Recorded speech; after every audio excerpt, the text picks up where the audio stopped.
Okay, and here we are from approximately 10 feet away. Let's go ahead and start it.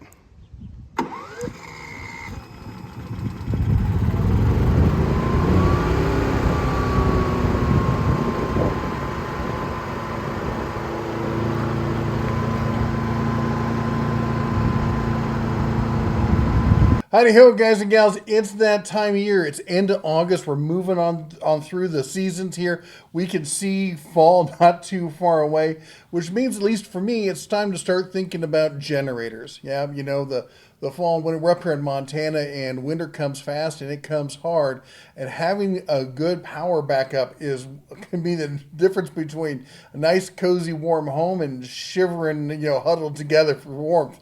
Anyway, this style of generator here, we got the AIVOLT here in particular. I've got the Predator one we already have. They're all these kind of power cubes, all around 9 to 10, a little over, between 9 and 10,000 watts or thereabouts. And most of them are gas. Some are gas and propane. A few of them are gas and propane and other things. But we're going to have a more discussion about those later. We'll do some more videos on that. But today we're going to focus on this one. You may have seen my video where we did the install of the mini split in the old deer camp shack there, aka tiny home. And we used this to run it because the mini split we had was 220. And you know what? AIVOLT said, you know what? We got you covered. We're going to send this over to you, let you do a full review on it. Let us know what you think about it. All right, so full disclosure, they did send this to us. We put it through its test. You saw already the sound level on it. My gosh, it's astounding to see something this big, this heavy. Don't let it fool you. This is not a light piece of equipment. To see something that big running that quiet is just insane. Let's step through it and see what all this thing can do, and then we're going to show you putting it through some more of its paces, do the full setup and first run and that kind of thing up with it, all right? All right, now we're over here on Amazon. This is the primary place where AIVOLT is sold. Just so you know, this is not like their only product, okay? This is a company that's got quite a few products in this kind of line. We've got smaller inverter generators, medium inverter generators, larger inverter generators. So they cover the whole 9 yards here. They even have some of the little power bank kind of stuff, pressure washers.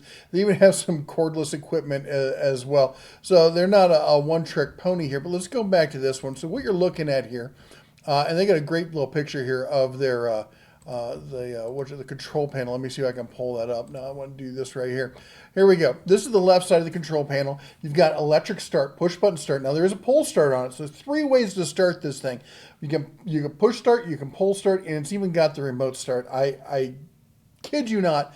I thought it was kind of ridiculous. I got the keys right here, the remotes for it. Look at that. That is just goes right on your little. This is what they send you. They send you get 2 of them with 2 little D rings with it. It seems ridiculous to me. I'm like, I need to go up and pull start it, but the electric start, I got used to the electric start. Now I can push. It's just luxury. It's not something I would go out and buy a generator just for that in most cases, but I'm not going to say no to it. It's a lot of fun. Anyway, so you got the start there. You could choose gas or LPG. Of course, that's propane there. You've got your low idle and high idle. You've got your main power switch on and off kind of thing. And we're going to walk you through the full startup procedure on this. You got your gas valve there, whether you're running or fuel on, fuel off kind of thing. The LPG input there, and then you've got parallel links. Yeah, you can hook 2 of these together to run them in parallel. That's a lot of power. Then you have the decision to make, am I going to be pulling 120 or maybe pulling 240? You can't be running both here, so that's pretty common on these style of generators, all right? Then we got our plugs here. Let me scroll over and show you the plugs. What you got is you got 4, 1, 2, 3, 4, your standard household style plug. But get this, they're not 10, not 15, 20 amp plugs. They're GFCI protected. That's pretty nice right there. Then you've got your 30 amp plug, and the 30 amp it's a 4-pin twist lock. So if you're going to run a 30 amp RV off of it, you're going to need to get an adapter. They're 10, 20 bucks. You can pick them up at Walmart. Not a big deal. AC 120 or 240 on that 30 amp. And then to the right of that, we've got the 50 amp. That's your standard big boy 50 amp plug, right? Standard 4-pin right in there. And it'll run 120 or 240 as well.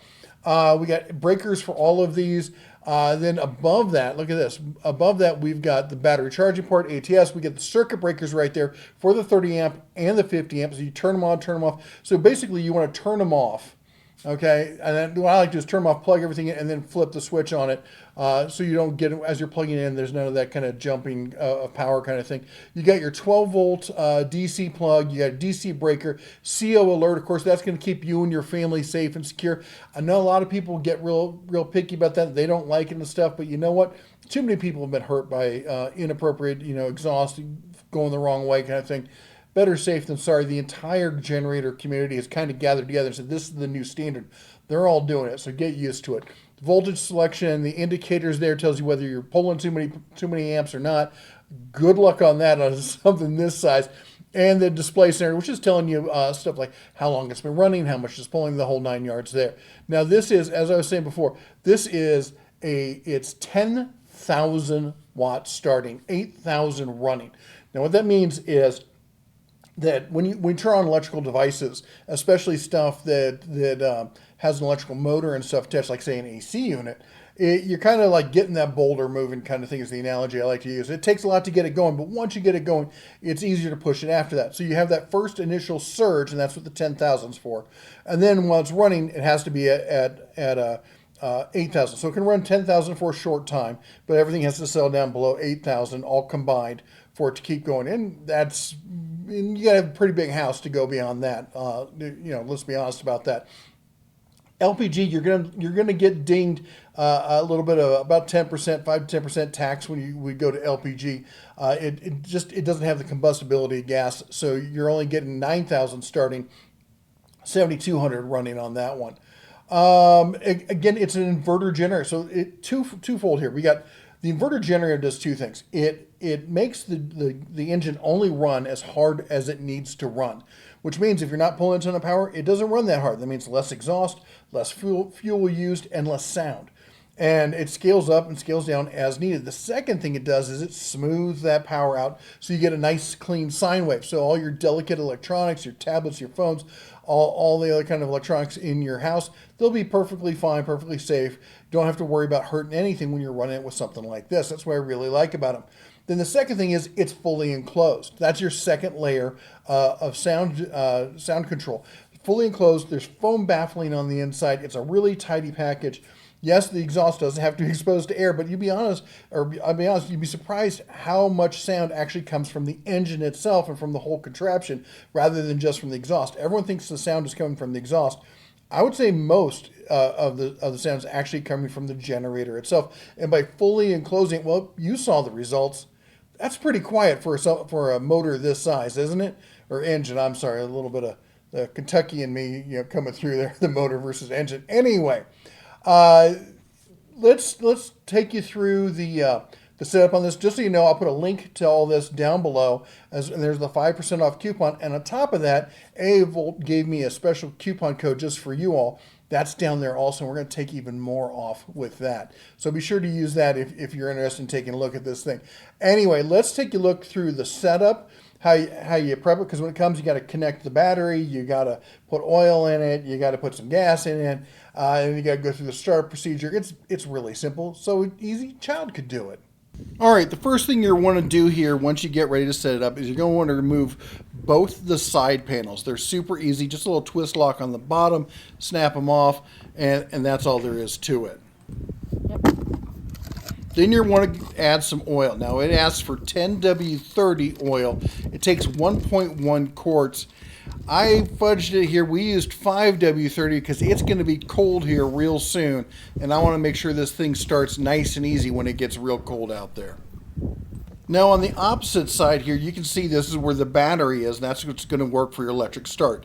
It comes with the negative, at least on mine, the negative was unattached. The instructions say they're both unattached, but mine was just the negative.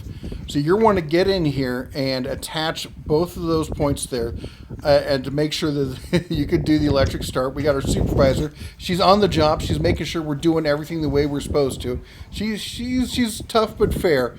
Anyway, as I said, here's Griff, my youngest son here. He's 11. He's in there with the wrenching it up, getting those contacts on there so we can get ready to start this sucker up. Then it's as simple as popping the panels back on. You just slide in the top ones, knock in the other clips there, and then twist lock on the bottom. Supervisor approves. She's calm. She's cool. She's collected. She says we're doing a good job. All right, next thing you want to do is you're going to need to add some fuel. It's got to run on something, right?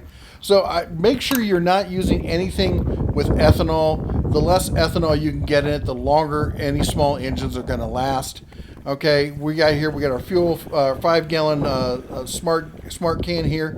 Fill her up. Here's your quick start instructions right there up front, right above the panel, showing you every time, so you make sure you can step through it exactly the way you're supposed to, so you never skip a step. All right, really easy here. You want to set it to low idle. You want to make sure the red power button is on. You want to select you make sure your fuel source is on as well, and then select your power levels and everything, and then it's going to be as simple as just pressing a button.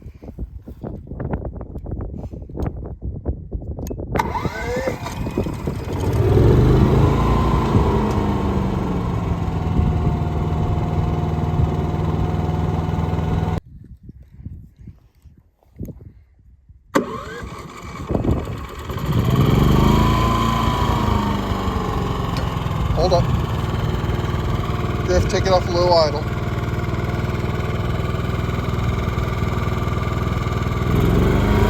Now flip the breakers.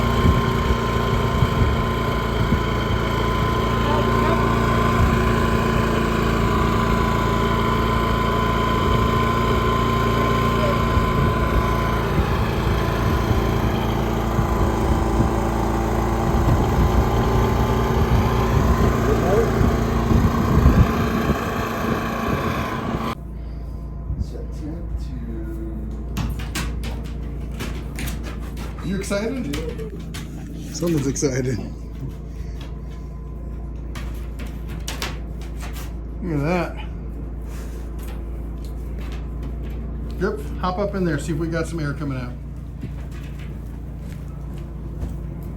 Oh yeah, we got it. Cold air? Oh yeah.